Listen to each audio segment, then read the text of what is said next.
ઘનફળના ભાગ 3 સાથે આપણે મળ્યા છીએ મિત્રો, અને કેટલાક વ્યવહારિક દાખલાઓ જેમ કે કોઈક એક મૂલ્યમાંથી બીજા મૂલ્યમાં કન્વર્ટ કરવું, અથવા ગુણોત્તરના આધારે માપન શોધવું, કે પછી લીટરની અંદર ફેરવી દિવસોની કે વ્યક્તિઓની કોઈ સંખ્યા મેળવવી, એવા પ્રશ્નો ઘણીવાર આપણા પ્રશ્નની અંદર હોય છે. આ ભાગની અંદર આપણે પ્રયત્ન કરીએ કે આ પ્રમાણે ટ્રાન્સફર કે કન્વર્ટ કરેલો કોઈ દાખલો જેને કહેવાય કે રૂપાંતરિત કરેલો દાખલો કહેવાય, એવા દાખલો આપણે જોઈશું.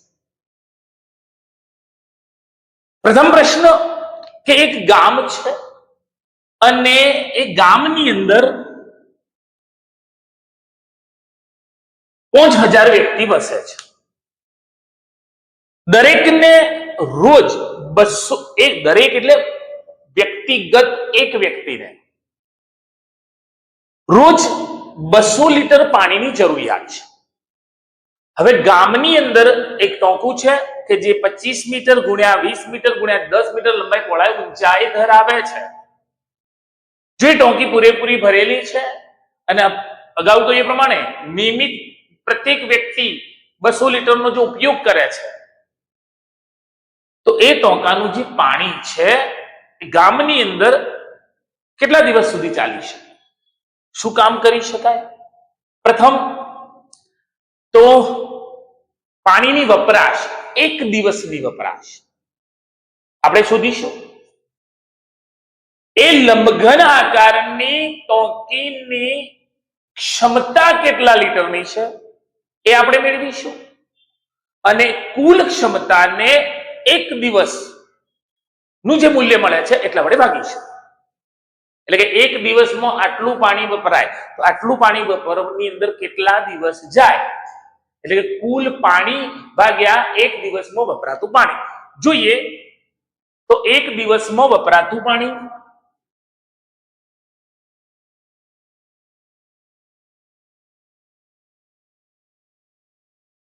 એટલે કે એક વ્યક્તિએ 200 લીટર અને એવા 5000 વ્યક્તિ, 5 ગુણ્યા 2 એટલે 10 થશે, અને ની પાછળ આપણે 6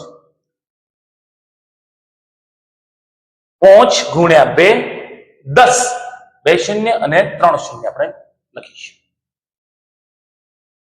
આપણને મૂલ્ય મળ્યું છે 10 લાખ લીટર. એક દિવસમાં એક ગામમાં પાણીની વપરાશ 10 લાખ લીટર.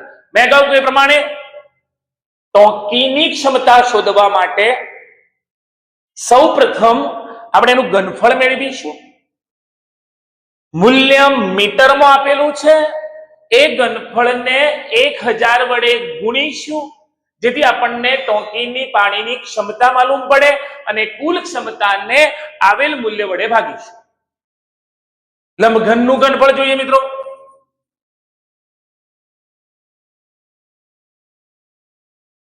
બરાબર લંબાઈ ગુણ્યા પહોળાઈ ગુણ્યા ઊંચાઈ. જે મૂલ્ય છે 25 ગુણ્યા 20 ગુણ્યા 10. 25 ગુણ્યા 20 500. 500 ને 10 વડે ગણીશું, મૂલ્ય મળે છે 5000. ફરીથી એકવાર 25 ગુણ્યા 20 500 થશે, અને ને આપણે 10 વડે ગુણીશું, જે મળે છે મીટરનો ઘન. કુલ પાણી એટલે કે જો મીટરનો ઘન મૂલ્ય હોય, ઘન મીટર છે, એક ઘન મીટર એટલે 1000 લીટર. પરિણામે આવેલ જવાબને આપણે 1000 વડે ગુણીશું. 5000 ગુણ્યા 1000, જે મૂલ્ય આપણને મળે છે મીટર, એક ઘન મીટર બરાબર 1000 લીટર. અહીંયા આપણું મૂલ્ય મળ્યું છે 5000 મીટરનો ઘન. 2 3 4 5 અને 6 લીટર. 50 લાખ લીટર. દિવસોની સંખ્યા તો કુલ ભાગ્યા એક દિવસની વપરાશ, તમામ શૂન્ય દૂર થશે, મૂલ્ય મળે છે 5 દિવસ. મતલબ કે લંબઘન આકાર ટોંકી છે, એ લંબઘન આકાર ટોંકી પ્રત્યેક વ્યક્તિ દિવસનું 200 લીટર પાણી વાપરે છે તો 5 દિવસ સુધી કામ એમને પાણી કામ આવશે. કેવી રીતે મેળવ્યું? ફરીથી એકવાર લીટરમાં મૂલ્ય મેળવ્યું, એક દિવસની વપરાશ, ટોંકીની કુલ ક્ષમતા સુધી અને કુલ ક્ષમતાને એક દિવસના વપરાશ વડે ભાગવાથી જવાબ મળે છે 5 દિવસ. નેક્સ્ટ પ્રશ્ન, બહુ સહજ પ્રશ્ન. એક લંબઘન કૂવો ખોદ્યો છે જેની કોઈક લંબાઈ છે, કોઈક પહોળાઈ છે અને અમુક ઊંચાઈ છે. એમાંથી માટી જે બહાર નીકળી છે એ બધી જ માટીનો એક લંબઘન ઓટલો બનાવેલો છે, પણ એ ઓટલો જે બનાવેલ છે એ ઓટલાની લંબાઈ, પહોળાઈ અને ઊંચાઈ જે કૂવો ખોદ્યો એ પ્રમાણેની લંબાઈ, પહોળાઈ, ઊંચાઈ નથી, ભિન્ન છે. પણ અહીંયા આપણને મૂલ્ય લંબાઈ અને પહોળાઈનું આપેલું છે. એ ઓટલાની ઊંચાઈ કેટલી થશે? મિત્રો સમજીએ, આપણને સહજતાથી આ પ્રશ્ન યાદ રહી જવું જોઈએ. એક સરળ પ્રશ્ન છે કે લંબઘન કૂવાનું ઘનફળ અને એમાંથી બનાવેલા ઓટલાનું, એ જ માટીમાંથી ઓટલો બનાવેલો છે, પરિણામે બંનેનું ઘનફળ સમાન હશે. જેટલું ઓટલાનું ઘનફળ હશે એને આપણે સરખાવીશું. ઓટલાના ઘનફળ માટેના મૂલ્યોને આપણે લઈએ તો ઓટલા માટે L1 એટલે કે લંબાઈ 22 મીટર, B1 પહોળાઈ 14 મીટર અને ઊંચાઈ આપણે શોધવાની છે. કુવા માટેની વાત કરીએ તો L2 જે મૂલ્ય આપણને આપેલું છે 55, B2 એટલે કે પહોળાઈ જે આપણને આપેલી છે 20 અને H2 એટલે કે ઊંચાઈ આપણને આપેલી છે 7. લંબાઈ, પહોળાઈ, ઊંચાઈ ગુણાકારથી ઘનફળ મળશે. જેટલા મૂલ્યનું કુવામાંથી જે મૂલ્યનું માટી નીકળ્યું છે ઘનફળ, એટલું જ ઘનફળ ઓટલાનું હશે. પરિણામે બંને ઘનફળના મૂલ્યોને આપણે સામ સામે સરખાવીશું. એટલે કે L1 ગુણ્યા B1 ગુણ્યા H1 બરાબર L2 ગુણ્યા B2 ગુણ્યા H2. જે મૂલ્ય આપણને આપેલા છે આપણે મૂકી લઈએ તો 22 ગુણ્યા 14 ગુણ્યા H1, એ જ પ્રમાણે 55 ગુણ્યા 20 અને H2 નું મૂલ્ય છે 7. ગુણકમાં રહેલા 22 અને 14 જે ગુણાકારમાં છે સામે જશે તો ભાગાકારમાં.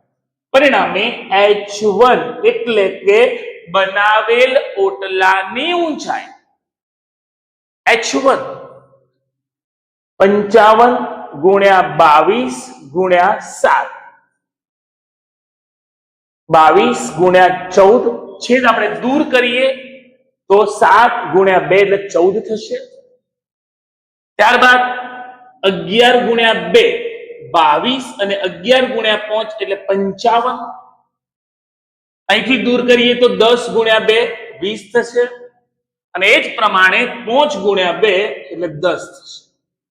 આપણા ગુણકના મૂલ્યોની અંદર અંશની અંદર 5 ગુણ્યા 5 મીન્સ 25 એટલે કે H1 બરાબર 25 મીટર. એટલે કે લંબઘન ઓટલાની ઊંચાઈ 25 મીટર થાય છે. એક કુવામાંથી અનાજ પ્રમાણે મિત્રો કોઈ નળાકાર ને સમઘન સાથે સરખાવો છે કે લંબઘન સાથે, કોઈ નળાકારને શંકુ સાથે સરખાવો છે અથવા કોઈ મણકાને લગતો પ્રશ્ન છે ગોળા સાથે, તો બંને ઘનફળના મૂલ્યોને સામ સામે સરખાવવામાં આવે છે. એ જ પ્રમાણે એક નળાકારની ત્રિજ્યા અને ઊંચાઈ નો ગુણોત્તર આપેલો છે. પ્રશ્ન નંબર 9, ઘનફળ આપેલું છે અને ગુણોત્તર. જો ગુણોત્તર આપેલો છે તો આપણે એને મૂલ્ય તરીકે નહીં, પ્રમાણ તરીકે લઈશું. પરિણામે ત્રિજ્યા એટલે કે r બરાબર 5x અને h બરાબર 7x એવું આપણે માનીને ચાલીશું. અને ઘનફળ આપણને આપેલું છે 550. ઓકે, તો નળાકારનું ઘનફળ બરાબર પાઈ r સ્ક્વેર h. નળાકારનું ઘનફળ બરાબર પાઈ r સ્ક્વેર h. અહીંયા મૂલ્ય જે આપેલું છે એ પ્રમાણે ગુણોત્તર આપેલો છે અને ઘનફળ આપણને આપેલું છે 550. પાઈ બરાબર 22/7, r બરાબર 5x ગુણ્યા 5x અને h બરાબર 7x જે મૂલ્ય આપણને આપેલું છે. જો મૂલ્ય દૂર કરીએ તો આ પ્રમાણે. રેડી? ચાલો, 5 ગુણ્યા 5 સામે ભાગ્યામાં જશે, x x x x ની 3 ઘાત બને છે. 550 ભાગ્યામાં 22 ગુણ્યા 5 ગુણ્યા 5. અહીંયા 22 જો આપણે 11 દૂર કરીએ તો 2 વધે છે. અહીંયા 11 દૂર કરીએ તો 50 જે વધે છે. 5 ગુણ્યા 5 25, 25 ગુણ્યા 2 50, ઉપર નીચે 50 દૂર થાય છે. પરિણામે x નો ઘન બરાબર 1. પરિણામે પ્રમાણ x બરાબર 1. પ્રમાણ x બરાબર 1 અને ત્રિજ્યા કેટલી ગઈ છે તો ત્રિજ્યા r બરાબર 5x. પરિણામે 5 ગુણકમાં 1 મૂલ્ય મળે છે 5 સેન્ટીમીટર. મીન્સ કે આજે નળાકાર કયો એ નળાકારની ત્રિજ્યા માત્ર 5 સેન્ટીમીટર હશે. પ્રમાણ આપણને મળ્યું છે 1. પ્રથમ દાખલાની અંદર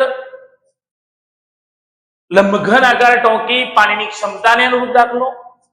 બીજા દાખલાની અંદર લંબઘનને સામેના લંબઘન સાથે સરખાવ્યો છે કે કૂવામાંથી નીકળતા એ જે પદાર્થ છે અથવા માટી છે એમાંથી બનતા ઓટલાની ઊંચાઈ કેવી રીતે શોધવી, અને આપણને ત્રિજ્યા અને ઊંચાઈનું જો પ્રમાણ આપેલું છે અને ઘનફળ આપેલું છે તો ના આધારે ત્રિજ્યા કે ઊંચાઈ કેવી રીતે શોધવી ના દાખલાઓ આપણે ભાગ 3 ની અંદર મિત્રો જોયા છે.